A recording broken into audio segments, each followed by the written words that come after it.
ঈশ্বৰ সদায় কৰোণাময়।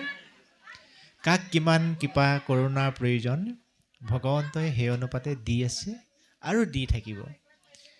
মাথো লাগে আমাৰ এটি পবিত্ৰ নিৰ্মল মন, যি নিৰ্মল মনে ভগৱন্তক আৰাধনা কৰিব। আৰু ভগৱন্ত যদি প্ৰসন্ন হয়, কাৰো বাধা দিব পৰা ক্ষমতা নাই। আমি উত্তৰণ হমেই। পৰম ব্ৰহ্ম ভগৱন্তই সমগ্ৰ জগতৰ নিজেই স্ৰষ্টা কৰিছে, নিজেই সৃষ্টি কৰিছে। নিজেই সৃষ্টি কৰা জীৱসকলক অনিষ্ট হোৱাটো ভগৱন্তই নিবিচাৰে।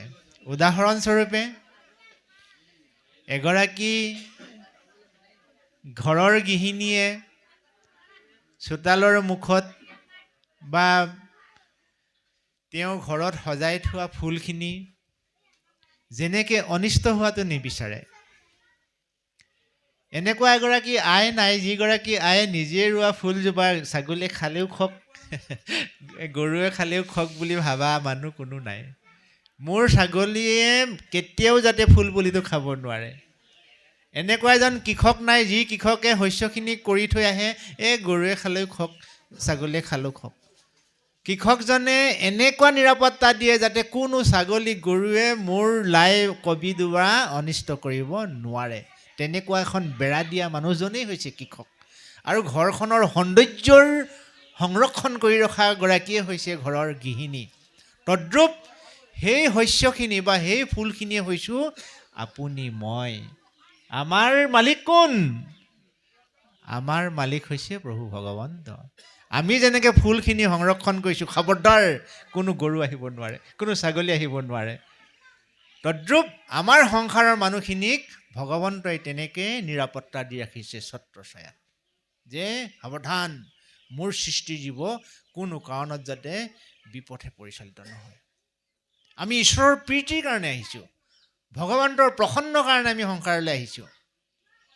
পৰম ঈশ্বৰ হৰি চৈতন্য স্বৰূপ কৃষ্ণ, পৰম ঈশ্বৰ হৰি চৈতন্য স্বৰূপ কৃষ্ণ, লক্ষীকান্ত বিষ্ণু মোৰ স্বামী, তোমাক বান্ধৱ জানি তোমাৰ আজ্ঞাক মানি, তোমাৰ প্ৰীতিৰ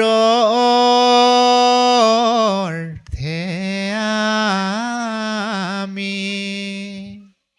এতিয়া আমি যদি ঈশ্বৰৰ প্ৰীতিৰ কাৰণে সংসাৰলৈ আহিছোঁ, আমাৰ কৰ্ম কি হ'ব?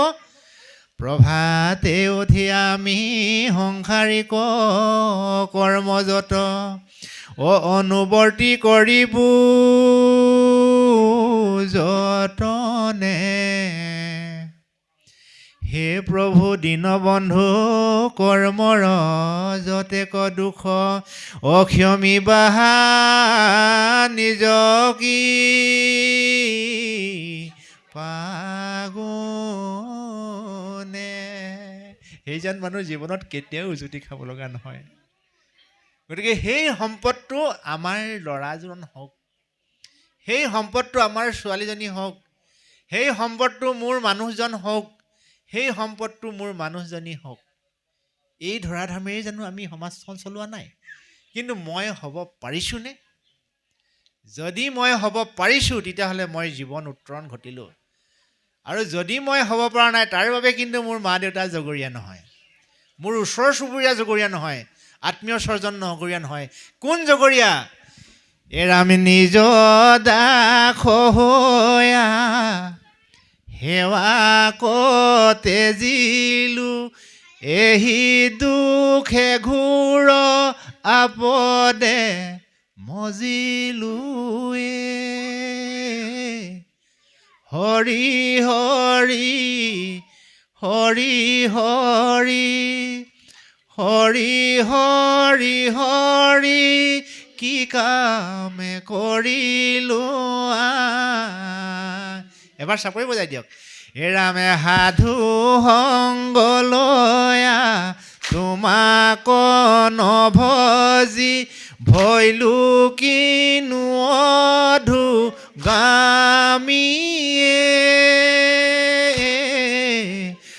হৰি হৰি হৰি হৰি হৰি হৰি হৰি কি কাম কৰিলো আমি। মই যে বিপদগামী হ'লোঁ তাৰ কাৰণে জগৰীয়া মই নিজেই। কিয় নিজে? নিজৰ দাস হৈয়া সেৱা কতে জিলোঁ। মই আনৰ বশৱৰ্তী হোৱা নাই, মই নিজৰ দাস। মানে কি, মোৰ ইন্দ্ৰিয়ই ক'লে যে সেই ইমান ধুনীয়া, বলচোন যাওঁ অকণমান। চকুৱে দেখাৰ লগে লগে মোৰ ভৰিকেইটাই আগবাঢ়ি গুচি গ'ল। লগে লগে হাতখন আগবাঢ়ি গৈ লৈ আহিলে, দেখিলে যে সৰ্বনাশ, মইচোন কাৰেণ্টতে চুই পালোঁ। সি জানিয়েই চুৱক নাজানিয়েই চুৱক, কাৰেণ্টত যদি চুই পায় বিনাশ অনিবাৰ্য। কিন্তু এই যে নিজৰ দাসৰ পৰা আমি কেনেকৈ মুক্ত হ'ম? ধৰ্মশাস্ত্ৰই আমাক কৈছে, পাও দুই দিলা তীৰ্থ কৰোঁ গমন, এ চকু দুই দিলা সন্ত হৌক দৰিখন। এই যে ভৰি দুটা দিলে, এই ভৰি দুটাই তীৰ্থলৈ যাবলৈ কৈছে। পাও দুই দিলা তীৰ্থ কৰোঁ গমন। কিন্তু কাশী গয়া বৃন্দাবন তীৰ্থ ঠাই তীৰ্থ, কিন্তু সঁচা তীৰ্থ হৈছে এইখনহে।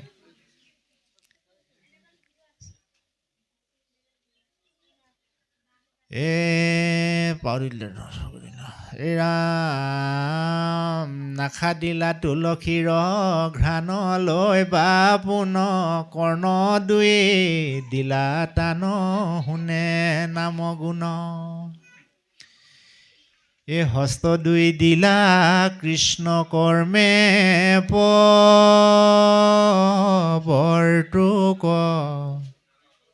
এই যে আমাৰ পেটটো, ইয়াক উদৰ বুলি কোৱা হয়। উদৰ দিলন্ত টান প্ৰসাদ ভঞ্জুক। আটাইতকৈ শীৰ্ষত আমাৰ দেহাটোৰ ওপৰত কি আছে? এইটো শিৰ, যাক মূৰ বুলি কোৱা হয়। শিৰ গোটা দিলা টান আনন্দিত মন, প্ৰভু পদাৰ বিন্দত সদা কৰোঁ বন্দন, প্ৰভু পদাৰ বিন্দত সদা কৰোঁ বন্দন। হে জীৱশ্ৰেষ্ঠ মানুহ, তোমাৰ এই মূৰটো, এই শিৰটো কেৱল এজনক দিবা, সেইজনেই হৈছে ঈশ্বৰ। প্ৰভু পদাৰ বিন্দত সদা কৰোঁ বন্দন। জগতৰ ঈশ্বৰৰ বাদে এই মূৰটো তুমি ক'তো কেতিয়াও নুদুৱাবা। সৰ্বধৰ্ম এৰি এক শৰণ হাইখ্যাত, সুদৃঢ় বিশ্বাসে সখী লৈও কোৱা মাত। নকৰিবা ভয় সখী কৰোঁ অংগীকাৰ, সমস্ত পাপতে মই কৰিব উদ্ধাৰ। সখা তুমি যুঁজা, পাৰিবা, অস্ত্ৰ লোৱা। ইমান বুজনি দিওঁতেও সখা অৰ্জুনে মায়াৰ পাশত আবদ্ধ হৈ মই কেনেকৈ যুঁজিম, মোৰ আত্মীয় স্বজনক মই কেনেকৈ বধ কৰিম। যেতিয়া তেওঁ এই বিষয় জ্ঞানবিলাক কৃষ্ণক দিছিল, কৃষ্ণই বাৰে বাৰে বুজাইছিল, অৰ্জুনে বাৰে বাৰে তেওঁৰ খণ্ডন কৰিছিল। উপায়ন্তৰ হৈ অৰ্জুনক ক'বলৈ বাধ্য হ'ল যে তুমি মোক যি কৃষ্ণ বুলি ভাবিছা, সখা বুলি ভাবিছা, আচলতে ময়েই জগতৰ ঈশ্বৰ সখা। অৰ্জুন বিশ্বাস নহয়। তুমি যদি বিশ্বাসেই নোহোৱা, চোৱা, লগে লগে ভগৱন্তৰ হাতৰ এই পবিত্ৰ পদ্মৰ পৰা দিব্য ৰূপৰ জ্যোতিত অৰ্জুন প্ৰতিফলিত হ'ল। দেখিলে চাৰিওফালে কেৱল সংসাৰৰ ভ্ৰমি আছে। স্ৰষ্টা দ্ৰষ্টা নিয়ন্তা সংসাৰৰ মালিক জগতৰ ঈশ্বৰ প্ৰভু তুমি। মই কি ভাগ্যৱান প্ৰভু, তেনেহেন জগতৰ ঈশ্বৰক মই সাক্ষাৎ পাইছোঁ। লগে লগে শৰণাপন্ন হৈছে। তেতিয়া প্ৰতিশ্ৰুতিবদ্ধ হৈছিল, সখা অৰ্জুন, মই তোমাক প্ৰতিজ্ঞা কৰি কৈছোঁ, তুমি মোক সুদৃঢ় বিশ্বাসে লোৱা। মই তোমাক প্ৰতিজ্ঞা কৰি কৈছোঁ, মই তোমাক ৰক্ষা কৰিম কৰিম কৰিম কৰিম কৰিম। এবাৰ দুবাৰ নহয়, 5 বাৰ। সৈতে সৈতে সৈতে সৈতে সৈতে বোলো বাক। চব ইমানবিলাক প্ৰতিজ্ঞাবদ্ধ কৰাৰ পিছতো আমাক যদি কোনোবাই ক'লে বুলিয়ে আমাক দদাই মমাই কোৱা কথা আমি পালন কৰিম নে ঈশ্বৰে কোৱা কথা আমি পালন কৰিম? মোৰ মা দেউতাক মই সন্মান নকৰিবলৈ কোৱা নাই, মোৰ পূৰ্বপুৰুষক সন্মান নকৰিবলৈ কোৱা নাই। সেই বুলি সময়ৰ গতিত আমি মিলি চলিব লাগিব।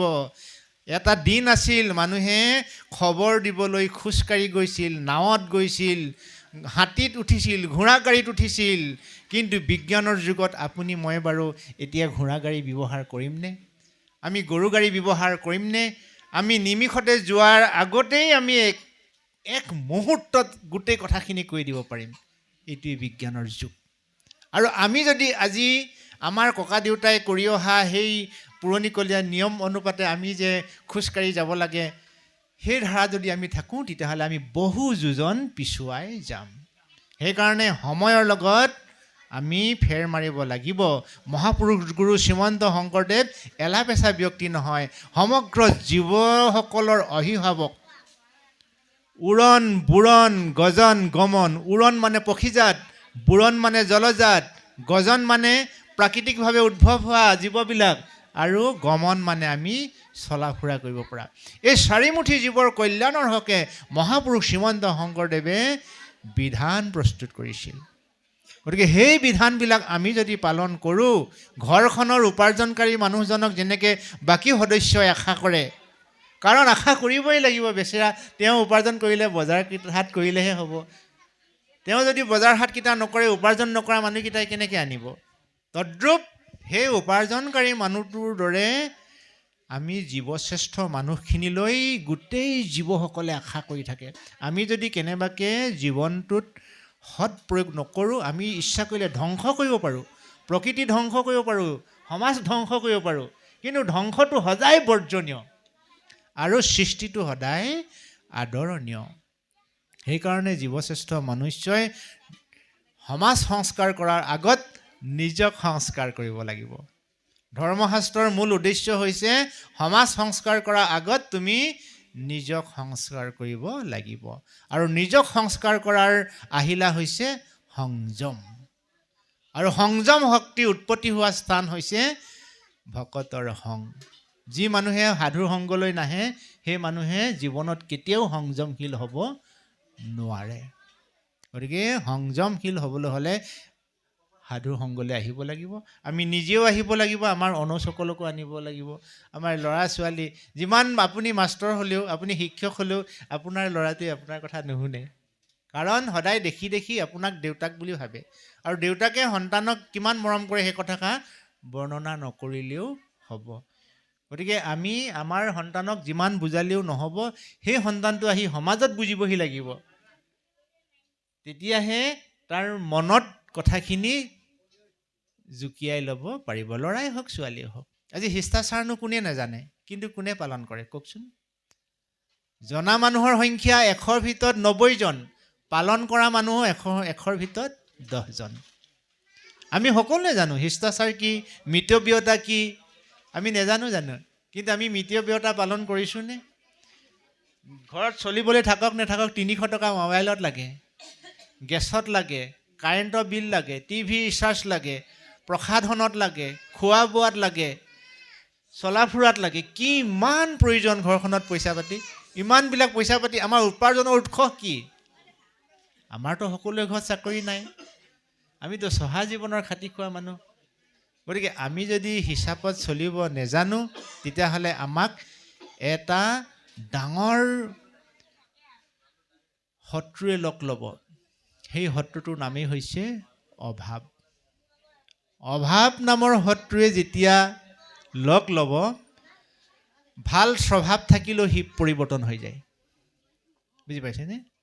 গতিকে অভাৱৰ পৰা সদায় নিজক বচাই ৰাখিবলৈ হ'লে আমি আত্মসংযমী হ'ব লাগিব, আমি কৰ্মী হ'ব লাগিব, আমি মিতব্যয়তা হ'ব লাগিব। ইত্যাদি ইত্যাদি গুণবিলাকৰ ভাণ্ডাৰটো এই ধৰ্মশাস্ত্ৰবিলাকতহে আছে। সেইকাৰণে আমি আবাল বৃদ্ধ বনিতা সকলোৱে আমি ধৰ্মশাস্ত্ৰ অধ্যয়ন কৰিব লাগে। যদি আমি ধৰ্মশাস্ত্ৰ অধ্যয়ন নকৰোঁ, ঈশ্বৰৰ কথা নুশুনো, আমাৰ কি অৱস্থা হ'ব?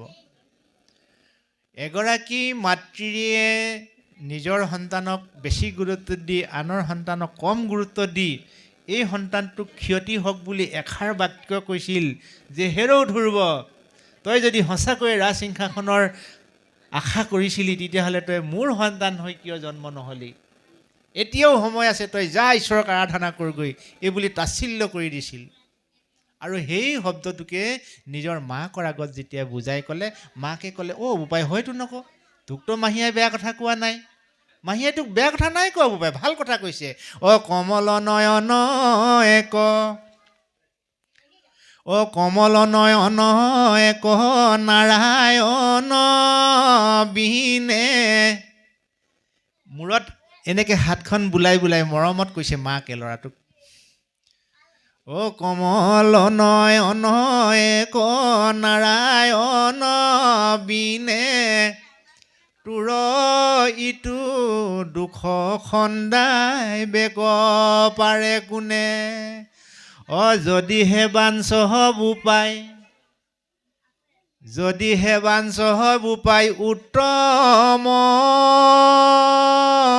সম্প্ৰতি, ভজতেবে ভকত বৎসল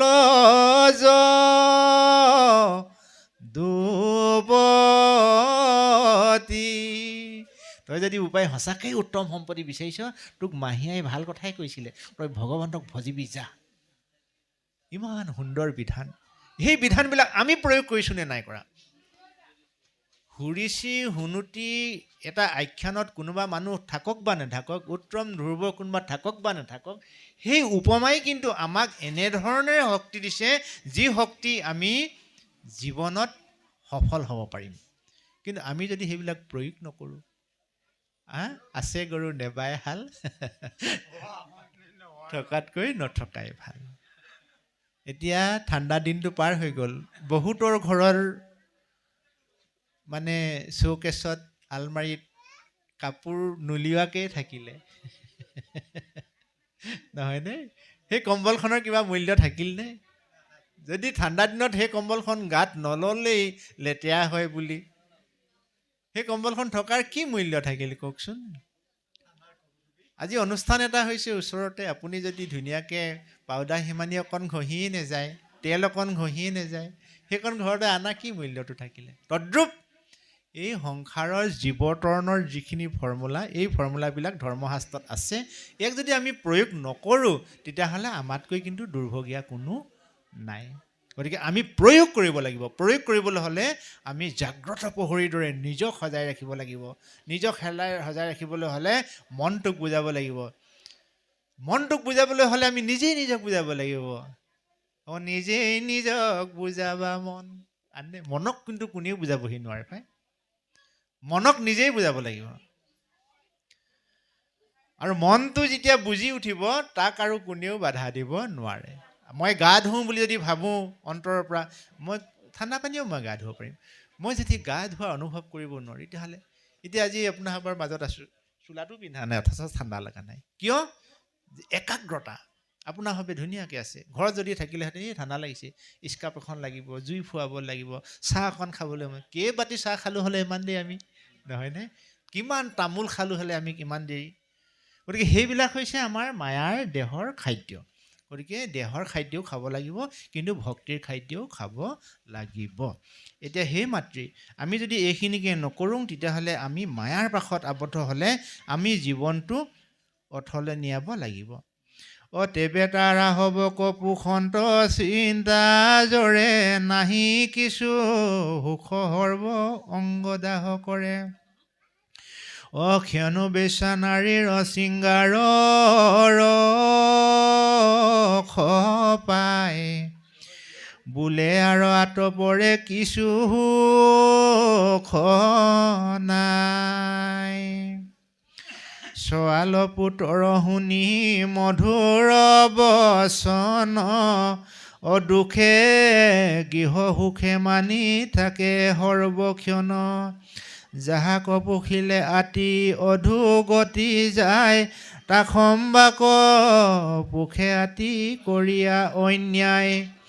দেখে যেবে আপোনাৰ অৰ্থ ভৈ লক্ষ্যয়, পৰৰ ধনকতেবে মনত বাঞ্ছয়। এহিমতে যুৱাকাল বিফলে গুৱাই, পাছে আহি তাক বৃদ্ধ কালে লাগ পায়। এই অসৎ প্ৰবৃত্তিৰ মানুহবোৰ সেনেকেই জন্ম হয়। চোৰ ডকাইত যে আমাৰ মাজত হৈছে, আমাৰ পৰা যে বস্তু হৰলুকি হৈছে, এইবিলাক মানে যিবিলাকে কৰিছে তেওঁলোকে নিজে উপাৰ্জন কৰিব পৰা নাই, আনে কৰা উপাৰ্জনলৈ তেওঁলোকৰ চকু গৈছে। এইটো কিহৰ প্ৰভাৱ? মায়াৰ প্ৰভাৱ। আৰু এনেকুৱা মায়াৰ প্ৰভাৱৰ মানুহে কি কয়? নিজৰ সতী তিৰোতাগৰাকীৰ লগত সংসাৰ কৰি সুখ অনুভৱ নকৰে। কেনেবাকৈ যদি অসতী তিৰোতাৰ লগত সংসাৰ কৰাৰ সুযোগ পালে সেইটোকে মানে স্বৰ্গ সুখ বুলি নিজকে ধৰি লয় বুলি কৈছে। গতিকে জীৱৰ ভক্তিৰ পথৰ পৰা যেতিয়া বিচলিত হয়, সি মতা মানুহেই হওক মাইকী মানুহেই হওক, তেওঁৰ জীৱন কিন্তু বেছি পৰ ৰৈ নাথাকে। গতিকে ভক্তি হৈছে এখন নাৱৰ সদৃশ। আমি নাৱৰ এখনত উঠি মাছ বাটত এতিয়া আছোঁহি, মাছ বাটত ইফালেও পানী ইফালেও পানী, চাৰিওফালে পানী। আমি যদি ধলং পলং কৰোঁ, এজনে কিন্তু নাওখন যদি কেনেবাকৈ পানী সুমুৱাই দিয়ে, গোটেই যাত্ৰীখিনি আমি মৃত্যু অনিবাৰ্য। আমাৰ খুব সুন্দৰ এষাৰ নাম আছে যে জগতৰ ঈশ্বৰে এই সংসাৰখনৰ নৌকাৰ চালক। যমুনাৰ ঢৌ দেখি ৰাধাই পাৰত বহি, কলীয়া কৃষ্ণ কাষে চপাই দিয়া নাও, যমুনা পাৰে হৈ যাওঁ। যমুনাৰ যিখন ঢৌ, অৰ্থাৎ সংসাৰৰ যমুনা হৈছে সংসাৰখন। ঢৌ মানে মায়াবিলাক, পোৱা নোপোৱা, আশা নিৰাশা, সুখ দুখ, বেঘাত বেদনা, আনন্দ ইত্যাদি ইত্যাদিবিলাকেই হৈছে সংসাৰৰ ঢৌ। এই ঢৌবিলাকতে আপুনি মই আজি উটি বাঢ়ি ফুৰিছোঁ। আৰু এই ঢৌৱে আমাক এনেকুৱাকৈ গ্ৰাস কৰিছে, আমি যেন তাৰ পৰা পৰিত্ৰাণ পোৱা পথ বিচাৰি পোৱা নাই। গতিকে হে কানাই ৰূপী, হে ঈশ্বৰ, তুমি তোমাৰ নৌকাখন কাষ চপাই দিয়া, মই নৌকাখনত উঠি মই যমুনাখন পাৰ হৈ যাওঁ। মানে সংসাৰখন মই পাৰ হৈ যাবলৈ হ'লে ঈশ্বৰৰ নাম নৌকাত উঠিব লাগিব লাগিব লাগিব। সেইকাৰণে কৈছে ৰাম নামে ৰাম নামে ৰাম নামেই সাৰ, ৰাম নামে কৰি আছে জগত উদ্ধাৰ। ৰাম নামৰ অবিহনে আপুনি মই জীয়াই থাকিব নোৱাৰোঁ। জন্মত শুদ্ধিকৰণত আমাৰ ৰাম নাম হৈছে, আমি বিবাহ পাশত আবদ্ধ হওঁতে ৰাম নাম হৈছে, আমি যিদিনাখন সংসাৰৰ পৰা যামগৈ সেইদিনাখনো ৰাম নামেই সমাধান কৰিব। গতিকে জীৱন্ত অৱস্থাত আমি তেতিয়াহ'লে কিয় ৰাম নামক এলাহ কৰোঁ? তেজ বল সুস্থ হৈ থকা অৱস্থাত ৰাম নামৰ কিয় আমি আওজানি নলওঁ? যদি আমি ৰাম নামৰ আওজানি লওঁ, আমাৰ ঘৰখন দুপত দুপে ওপৰলৈ যাব, দুপত দুপে। বিপ্ৰ দামোদৰ আইগৰাকীয়ে সদায় মানুহজনক কৈছিল, হে স্বামী, তোমাৰ জানো বেয়া লগা নাই? এই ল'ৰাকেইটাৰ মুখলৈ তুমি এবাৰ চোৱাচোন। আনৰ ঘৰৰ ল'ৰা নুদুকা নুদুক, আমাৰ ঘৰৰ ল'ৰাকেইটা চালে হাৰ একাকাৰ হৈ গৈছে, মুখত ফূৰ্তি নাই, পিন্ধিবলৈ এডোখৰ বস্ত্ৰ নাই। স্বামী, তুমি ল'ৰাকেইটাৰ কথা চিন্তা কৰি হ'লেও কিবা এটা কৰা। কিন্তু তেওঁ সেইবিলাকত অকণো গুৰুত্বই নাই। উপায়ন্তৰ হৈ সেই বুদ্ধিমতী আইগৰাকী কি কৰিলে যে, হে স্বামী, তুমি তোমাৰ শৈশৱৰ বন্ধু কৃষ্ণৰ ওচৰলৈ যোৱা না। তেওঁ বোলে জগতৰ ঈশ্বৰ, তেওঁ বোলে কৰোণাময়, তেওঁ বোলে দয়াময়, তেওঁ বোলে কৃপাময়, তুমি যোৱা না যোৱা না। সদায় বাৰে বাৰে কওঁতে কওঁতে কওঁতে কওঁতে বিপ্ৰ দামোদৰৰ মনটোত এটা শক্তি আহি গ'ল। ঠিক আছে বাৰু, তুমি যদি কৈছা মই যাম বাৰু কালিলৈ। তুমি যি পাৰা মোৰ সখালৈ নিবলৈ অকণমান চাউল চিৰা যোগাৰ কৰি দিবা। সেই অনুপাতে এমুঠি আয়ে যোগাৰ কৰি দিলে। তাকে লৈ জগতৰ ঈশ্বৰৰ ওচৰলৈ গ'ল বিপ্ৰ দামোদৰে। যোৱাৰ পৰা কাৰ লাভ হ'ল কওকচোন? মানুহজনীয়ে মানুহটোক পঠিওৱা কাৰণে মানুহটোৱে গৈ ঈশ্বৰৰ পৰশ পালে, জগতৰ আই লক্ষীৰ সান্নিধ্য পালে, সোণৰ শয্যাত শুবলৈ পালে, অমৃত খাবলৈ পালে। কাৰ কাৰণে? মানুহজনীৰ কাৰণে। গতিকে এগৰাকী ভাল ভাৰ্যাৰ কাৰণে এজন বিপদগামী পুৰুষো উত্তৰণ ঘটে। আমি মতা মানুহবিলাকে যিমান বাহাদুৰি কৰিলেও আমি মতা মানুহবিলাক বেয়া নাপাব দেই, সঁচা কথা কৈছোঁ, যত গৃহবাস ভাৰ্যাৰহে দাস। মতা মানুহবিলাক ঘৰখনৰ যোগান বিভাগৰ মানুহ। সেইকাৰণে ঘৰখনৰ মানুহগৰাকী ভক্তিমতী হ'ব লাগিব, সতী সাধনী হ'ব লাগিব, জ্ঞানৰ গৰাকী হ'ব লাগিব।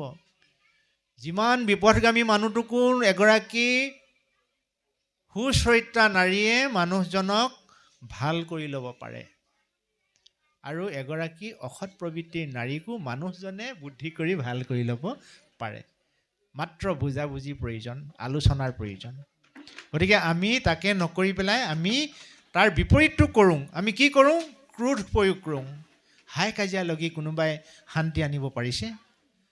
বিশ্ব ব্ৰহ্মাণ্ডত হাই কাজিয়া লাগি কোনেও শান্তি আনিব পৰা নাই। কেতিয়াও কাজিয়া নকৰিবা মোৰ বন্ধু, মোৰ অনৌসকলক এই কথাষাৰ আমি ক'ব লাগিব। তুমিও আজি ঘৰ পাতিছা, তুমি আজি সংসাৰৰ জয়যাত্ৰাত সোমাই গৈছা, তোমাৰ ল'ৰা ছোৱালী আছে, তোমাৰ অভাৱ হৈছে মানি লৈছোঁ, কিন্তু সেই অভাৱ পূৰ কৰিবৰ কাৰণে তুমি সংগ্ৰাম কৰিব লাগিব, কাজিয়া কৰি নহয়। কেতিয়াও নিজৰ মানুহজনীক বেয়া ব্যৱহাৰ কৰিব নালাগে, আৰু কেতিয়াও নিজৰ মানুহজনক বেয়া ব্যৱহাৰ কৰিব নালাগে। দুয়ো লক্ষী আৰু বিষ্ণুৰ দৰে জীৱন অতিবাহিত কৰিব লাগে, হৰগৌৰীৰ দৰে জীৱন অতিবাহিত কৰিব লাগে। সেইখন ঘৰৰ সুখৰ ঘৰ, সেইখন ঘৰত যি সতি সন্ততি আহিব, সেইখন ঘৰৰ উন্নতিৰ কাৰণে আহিব। সেই সতি সন্ততিয়ে কেৱল সেইখন ঘৰেই নহয়, সমাজখন, গাঁওখন, দেশখন, সমগ্ৰ মানৱ জাতি, সমগ্ৰ জীৱকুলক উদ্ধাৰ কৰিব। সেইখন ঘৰলৈ আলহী আহি ভাল পায়, সেইখন ঘৰত মৰম চেনেহ থাকে, সেইখন ঘৰত আদৰ্শ থাকে। তেনেকুৱা এখন ঘৰ আমাক সকলোকে লাগে।